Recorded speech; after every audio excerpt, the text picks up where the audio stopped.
अब देखो, ये एक अलग से क्वेश्चन नहीं है, लेकिन ये आपको डायरेक्शन सिखाने के लिए क्वेश्चन बनाया गया है। ऐसे ही छोटे छोटे क्वेश्चन से पहले अपन अपने कंसेप्ट अच्छे करेंगे और फिर मैं आपको पीवाईक्यूएस कराऊंगा। कि देखो, ये बंदा क्या बोल रहा है कि एक तो भैया एक पार्टिकल है वो 40 मीटर तो नॉर्थ में चल रहा है, 30 मीटर वेस्ट में चल रहा है। ठीक है, तो अपन नहीं बोलते कि भैया हमको जाना है कि भाई, मान लो कि हमें कहाँ जाना है, तो हमें जाना है भाई यहाँ से मिश्रा जी के घर जाना है। तो कैसे जाएंगे? तो बंदा बोलता है एक काम करना, आगे से जाके राइट ले लेना। बस इसने वही किया है। लेकिन एक्चुअल में मिश्रा जी का घर कहाँ है, आप जहाँ खड़े हो वहां से उसका कौन से एंगल पे घर है, ये जब दिखाना हो तब कैसे दिखाएंगे? और क्वेश्चन ऐसा ही आता है। देखो, कुछ नहीं करना है। इसने बोला 30 मीटर, 40 मीटर तो जा रहा है नॉर्थ में। अब अपन को पता है अपन हर बार उसका नॉर्थ ईस्ट ये सब नहीं बनाएंगे। ठीक है, तो अपन बोलते हैं कि भैया 40 मीटर तो ये चला था नॉर्थ में, और उसके लिए अपन जे कैप लिखते हैं।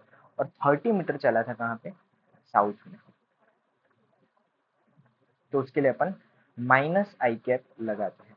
ठीक है, और अपन को ये भी पता है कि पाइथागोरस से सॉल्व करो या वेक्टर एडिशन सब्ट्रैक्शन से सॉल्व करो, इसका जो आंसर आता है वो आता है कुछ ऐसा। रिजल्टेंट वेक्टर दोनों के बीच में बनता है और वो बनता है कितना, 50 मीटर का रिजल्टेंट वेक्टर बनता है। ये अपन को पता है। ठीक है, कैसे भी आप बनाओ, ट्रायंगुलर लॉ से बनाओ, है ना, पैरेललोग्राम से बनाओ या सब्ट्रैक्शन एडिशन से बनाओ, ये इसी डायरेक्शन में बनेगा हर बार, याद रखना।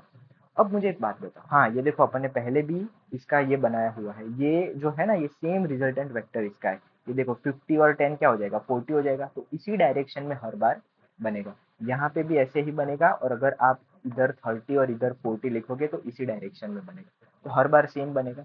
अच्छा, अब मुझे आप ये बताओ कि हमें पता है एंगल, हमें हमने एक स्टैंडर्ड ट्राइंगल हमने रटा है। ठीक है, कुछ ऐसा ट्राइंगल था, पाइथागोरस पाइथागोरस का ट्राइंगल हमने स्टैंडर्ड जो रटा है वो क्या रटा है?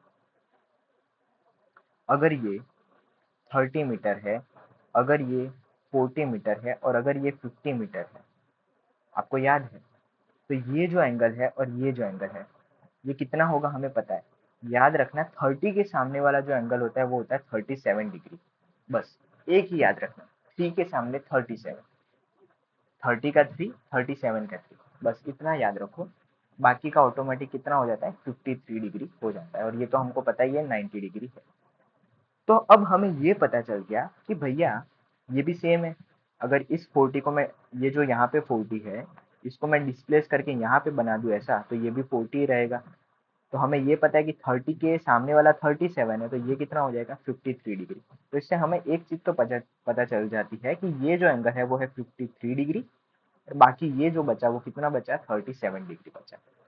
अब यहाँ पे जो बंदा खड़ा है वो दो तरीके से इसका आंसर दे सकता है। वो क्या बोल सकता है, ध्यान से समझना।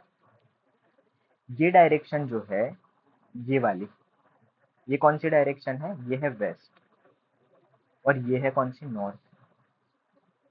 तो ये बंदा ऐसा बोल सकता है कि भैया जो मिश्रा जी का घर है ना, वो 53 डिग्री पर है फ्रॉम वेस्ट। देखो, वेस्ट से 53 डिग्री पर है।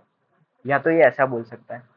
दूसरा ये क्या बोल सकता है, ध्यान से समझना, दूसरा ये बोल सकता है कि भाई मिश्रा जी का घर जो है वो 37 डिग्री है फ्रॉम नॉर्थ। ठीक है, ये नॉर्थ है, नॉर्थ से 37 डिग्री पर है, या तो वेस्ट से 53 डिग्री पर है। ठीक है, तो अपन क्या लिखेंगे, तो यहाँ पे लिखना होगा, तो आंसर आपका ऐसा आएगा। देखो ध्यान से समझना, आंसर आएगा 50 मीटर नॉर्थ, 50 मीटर नॉर्थ। ठीक है, और वो भी सीधा नॉर्थ ना लिख के अपन ऐसा लिखते हैं, 50 metre 53 degree north from west. याद रहेगा? ठीक है, 53 डिग्री नॉर्थ। अब ये पढ़ने में थोड़ा अच्छा नहीं लग रहा है, पहले आपने 50 मीटर लिखा, फिर 53 डिग्री नॉर्थ फ्रॉम वेस्ट लिखा। तो एक्चुअली जो आपके आंसर में लिखा होगा वो ऐसा लिखा होगा, ध्यान से समझना। इसको लिखा होगा 50 मीटर आपको जाना है नॉर्थ, 50 मीटर नॉर्थ में जाना है, और वो कितना जाना है, 53 डिग्री फ्रॉम वेस्ट। या तो आप ऐसा लिख सकते हो, या तो आप लिख सकते हो 50 मीटर वेस्ट में जाना है, और कितना 37 डिग्री फ्रॉम नॉर्थ। ये दोनों आपको याद रखने हैं और बहुत ही इम्पोर्टेंट जो है ये आपको बताएंगे। अब इसका एक दूसरा नोटेशन भी है। दूसरा नोटेशन कैसे है वो मैं आपको बताना चाहता हूँ कि बस ये जो नॉर्थ वेस्ट ये सब हटा के बीच में क्या लगा देते हैं वो लोग, डैश लगा देते हैं, है ना। वो भी मैं आपको धीरे धीरे सिखाऊंगा कि उसको कैसे ये सब। Even current, electricity, magnetism, electrostatic के हर चैप्टर में वेक्टर इंपॉर्टेंट है। अगर आपको वेक्टर आ गया तो आप समझो कि आपको फिर आगे कुछ नहीं करना है, मौज करना है। फॉर्मूले भी कम रखने पड़ेंगे, मैं आपको बता रहा हूँ। ठीक है, तो ये सब डायरेक्शन आप देखते रहिए, मैं आपको आगे और भी डायरेक्शन बताता रहूंगा। तब तक के लिए आप ऐसे ही पढ़ते रहो। Thank you.